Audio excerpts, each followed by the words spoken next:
విశుక్ర ప్రాణహరణ వారాహి వీర్యనందిత. అమ్మవారి యొక్క దండనాథురాలు లేదా దండిని చేతిలో ఆ దండం పట్టుకుని సైన్యాన్నంతటినీ నిర్వహణ చెయ్యగలిగినటువంటి శక్తి కలిగినటువంటి సర్వసైన్యాధ్యక్షురాలైనటువంటి వారాహిమాత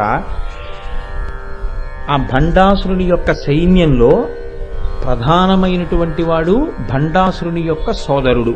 ఆయన యొక్క కుడిభుజంలోంచి జన్మించినటువంటి వాడు. ఆ జన్మించినటువంటి విశుక్రుడు అనబడేటటువంటి ఆయన్ని సంహారం చేసింది. కుడిభుజం ఎడం భుజం కన్నా, ఎడమ చేతి కన్నా కుడి చెయ్యి బలంగా ఉంటుంది. బలంగా ఉంటుంది కాబట్టి శరీర బలం ఉన్నవాడెవరో వారిని కుడి చేతిలోంచి వచ్చిన వాడు చంపడమే సమంజసంగా ఉంటుంది. కాబట్టి కుడి చేతిలోంచి వచ్చినటువంటి వాడు అమ్మవారి యొక్క సర్వసైన్యాధ్యక్షురాలైనటువంటి వారాహి చేతిలో మరణించాడు. కాబట్టి విశుక్రుడు సంహరింపబడినాడు. దాని చేత అమ్మవారు ఎంతో సంతోషించింది. వారాహి వీర్య నందిత. సహజం కదా, తన సైన్యాధ్యక్షురాలు సాధించినటువంటి విజయం పట్ల జగన్మాత చక్కటి ఆనందాన్ని పొందింది. లలితా సహస్రనామ స్తోత్రంలో యుద్ధాన్ని వర్ణన చేసేటప్పుడు సర్గలుగా పెద్ద పెద్ద శ్లోకాలుగా చెప్పలేదు, ఒక్కొక్క నామంగా చెప్పి వదిలేశారు. అలా నామంగా చెప్పి వదిలిపెట్టేయడం వెనకాతల ఉండేటటువంటి ఉద్దేశ్యం కేవలం ఇది జరిగిపోయినటువంటి ఒక చరిత్ర, జరిగిపోయిన కథ అన్న దృష్టికోణంతో నువ్వు వినవద్దు.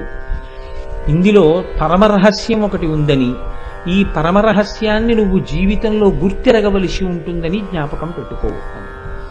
అసలు యథార్థానికైతే నాకైతే అనిపిస్తుంది, ఈ విశుక్ర ప్రాణహరణ వారాహి వీర్యనందిత అన్న నామాన్ని, అలాగే ఆ రాజశ్యామల విషంగుణ్ణి సంహరించినటువంటి ఇతివృత్తాన్ని, ఈ రెండింటినీ కూడా పెద్దవారికే కాదు యవ్వన ప్రారంభంలో ఉన్నటువంటి వారు ప్రధానంగా వినవలసినటువంటి నామములు. వాటిని మీరు కొంచెం పవిత్ర హృదయంతో కానీ సమన్వయం చేసుకోగలిగితే దాని యొక్క గొప్పతనం ఏమిటి అన్నది మీరు పట్టుకోగలుగుతారు.